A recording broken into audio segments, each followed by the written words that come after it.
Local drag show organizers in St. George are upset tonight after the city council voted 4-1 last night to uphold the denial of a special event permit. The head organizer feels the city is targeting her events because they involve drag. Before moving to breaking news tonight, Fox 13 News reporter Darian DeBrule caught up with both stakeholders in this heated debate.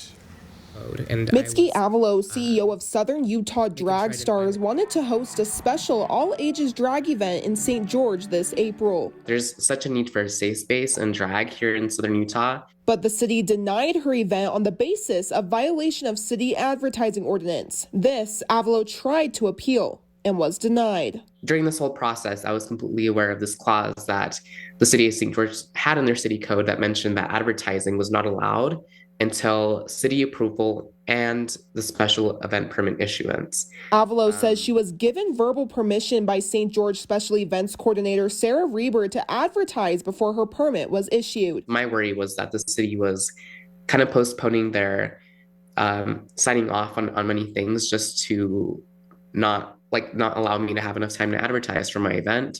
And so I went and asked, I was like, hey, Sarah Reber, can I start advertising? And she said, sure.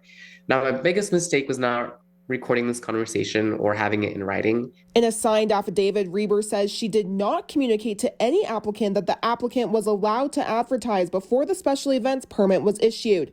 Assistant St. George City Attorney Ryan Dooley says the city had the right to deny Avalox's appeal. The city was on solid legal footing for denying the event because it was clear that they were advertising without having their permit issued and without it being approved. But Avalox argues numerous events advertised before their special event permit was issued and did not have their event denied. They actually compiled a list of all events in the past month or so, or the ones that haven't happened yet, that had advertised before their permit approval. The city has carved out reoccurring and city-sponsored events from the temporary zoning ordinance 2023-03-003 for the 45-day rule and applied the advertising exception to them.